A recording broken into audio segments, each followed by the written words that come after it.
Pra você, o que é a ditadura? A ditadura é o regime militar. Tá, mas o governo. que você acha da ditadura? O que eu acho? Eu acho que era melhor do que hoje, só que não tinha tanto ladrão igual tem hoje. Eu não sei o que é ditadura, só tenho 14 anos, mas pelo que eu aprendi, foi um regime muito rígido e severo, onde eles maltratavam um monte de pessoas. Ditadura é um regime governamental onde todos os poderes do Estado estão concentrados em um indivíduo, um grupo ou um partido. O ditador possui poder e autoridade absoluta, não admite oposição a seus atos e ideias. É um regime antidemocrático onde é extinta a participação da população.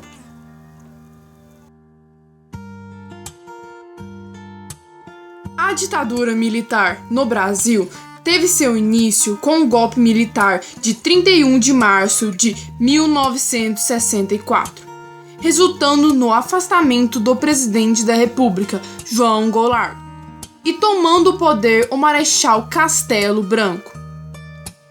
Os militares da época justificaram o golpe sobre a alegação de que havia uma ameaça comunista no país. Nesse período, o Brasil teve 17 atos institucionais que colocavam em prática a censura, a perseguição política, a supressão de direitos constitucionais, a falta total de democracia e a repressão àqueles que eram contrários ao regime militar. Os atos institucionais são normas elaboradas no período de 1964 a 1969, no regime militar. Elas foram elaboradas pelos chefes do Exército. Esses atos não estão mais em vigor. O ato institucional número 1 foi feito em 9 de abril de 1964. Dava o poder ao governo militar de alterar a Constituição. O ato institucional número 2 foi feito em 27 de outubro de 1965. Instituiu a eleição indireta para presidente da República. O ato institucional número 3 foi feito em 5 de fevereiro de 1966. Ele estabelecia as eleições indiretas para governador, vice-governador e prefeitos das capitais.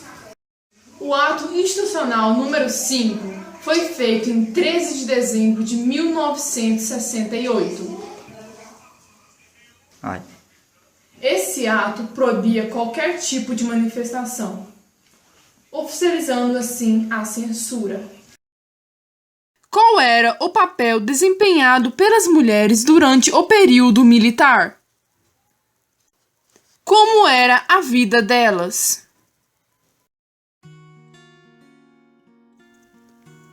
Aquelas que eram agentes políticos e eram contra a ditadura acabavam sendo acusadas de serem terroristas e por serem mulheres. Muitas ocupavam um espaço político destinado aos homens.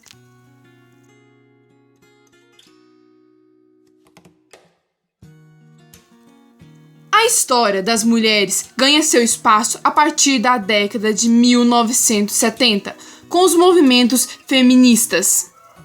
Elas romperam com os padrões tradicionais de gênero. Dessa maneira, a figura da mãe ou da santa cedia lugar rapidamente à figura da bruxa e da prostituta.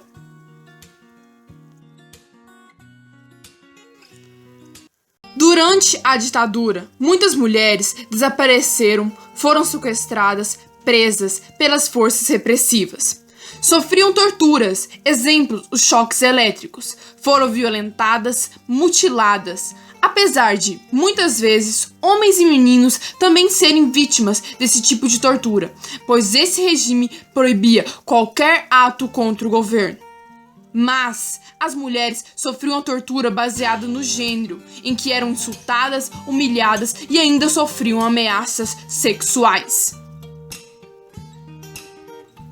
Alguns funcionários do Estado, durante a ditadura militar, tinha licença especial para matar, torturar ou estrupar.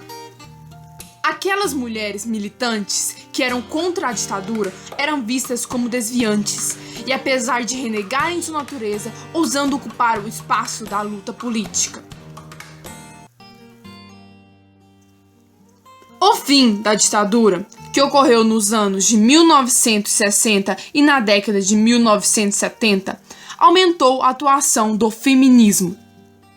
Durante a ditadura, as mulheres ocuparam o mundo público, questionando o regime patriarcal, em que o homem manda em tudo e a mulher exerce apenas o papel de obedecer. Elas também questionaram a divisão sexual do trabalho. As mulheres que participaram da luta contra a ditadura militar, ou mesmo aquelas que eram a favor, continuaram lutando nas décadas pós-ditadura para romperem com as posturas tradicionais impostas às mulheres. Eu sofri na ditadura, pois meu marido era militante e participava das revoltas contra o poder militar. Eles também suspeitavam de mim e eles queriam que eu falasse dos seus planos.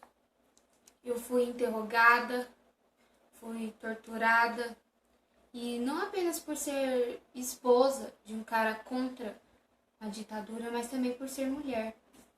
Os militares, eles achavam um absurdo as mulheres que tinham coragem de lutar contra a ditadura, e eu era uma delas. E eu era uma subversiva que ia contra a ditadura, mas não só por isso, porque eu ia contra a sociedade machista daquela época. Os homens achavam fácil dominarem as mulheres e nos controlar, mas elas sofreram. Eles abusaram de mim, eles abusaram de mim fisicamente, psicologicamente, sexualmente, e me espancaram, me deram um choque, e pegaram meus filhos e disseram que não iam me devolver eles se eu não dissesse alguma coisa. Meu marido foi morto e eu não tenho o corpo dele, eu não sei. Meu marido foi morto em guerrilha e eu temia isso acontecer comigo também. Não foi apenas eu, mas várias mulheres lutaram comigo e várias morreram, algumas foram estupradas, e para escaparem, eu lembro que elas utilizavam um absorvente já usado para fingirem que estavam no período menstrual. Aquelas que não conseguiam enganar acabaram gerando filhos em situações muito críticas e de risco. Graças a Deus que eu consegui sobreviver.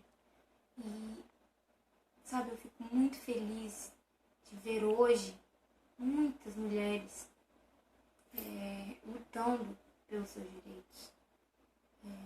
E um exemplo de uma mulher é a Malala, uma garota do Afeganistão que eu admiro muito, que correu o risco de vida. Por ela não ter direitos, ela buscou esses direitos, e não só os dela própria, mas os de todas as mulheres do país dela.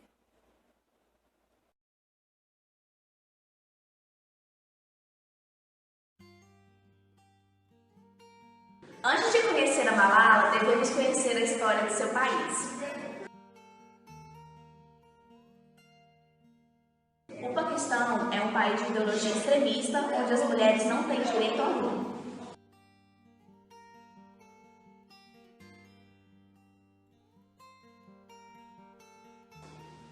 Malala era filha de um professor e desde pequena já estudava na escola do bairro.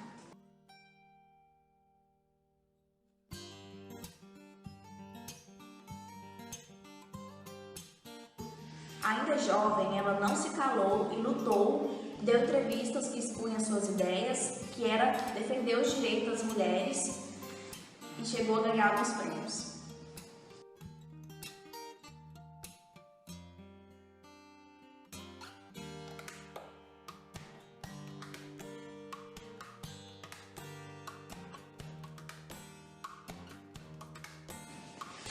Quando o Talibã, o grupo político radical, tomou conta da sua região, proibiu todas as meninas de estudar.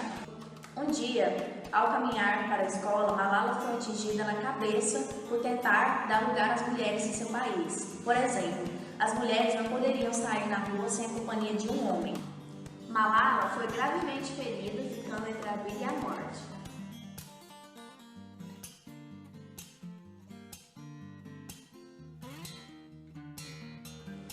Sobrevivendo ao atentado, Malala e sua família foi exilada para Londres, mas ela ainda sonha em voltar ao seu país e viver livremente.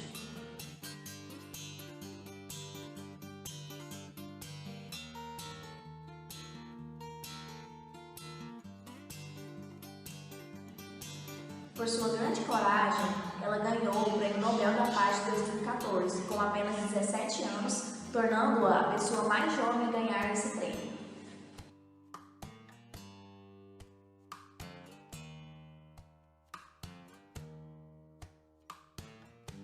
Ela é um dos grandes nomes da luta pelos direitos das mulheres.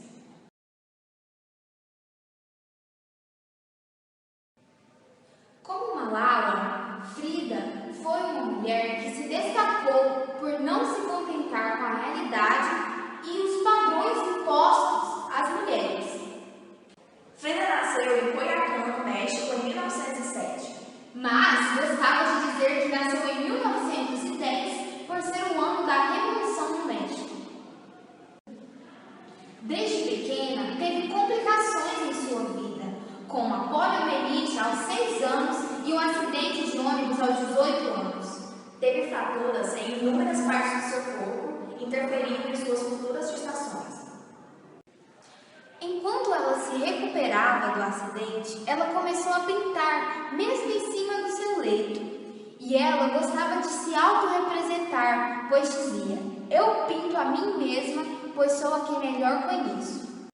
Ela retratava sua dor e seu sofrimento através de suas pinturas. Muitos acreditavam que ela era surrealista. Mas, como ela mesma dizia, ela não pintava seus sonhos, mas a sua realidade. Seja no México, ou no Paquistão, ou no Brasil, essas mulheres influenciaram e influenciam muitas mulheres na sociedade para que elas possam continuar tendo seus direitos garantidos.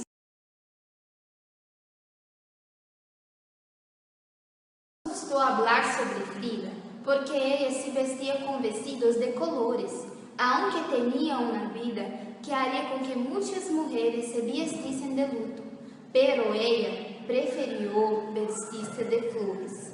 Em la obra que elegimos, ella se autorrepresentou com el pelo preso de trenza.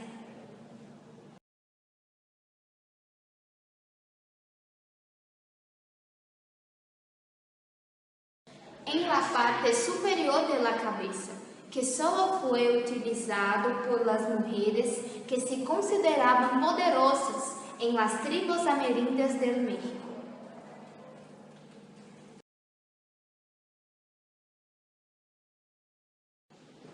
Malala fue un gran nombre en la lucha de las mujeres en su país, Pakistán. E incluso después de un ataque de muerte, no se detuvo. Influenció muchas mujeres en su país, en el extranjero, para luchar por sus derechos.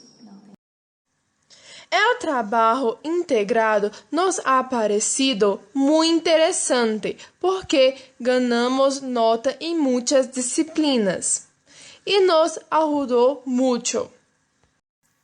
Também percebemos la unión de la historia del pasado de Frida con la historia actual de Malala, dándonos un sentido crítico de respecto a los derechos de la mujer. Foi muy difícil y agotador de hacer, pero dio paso a elevar nuestro nivel de conocimiento.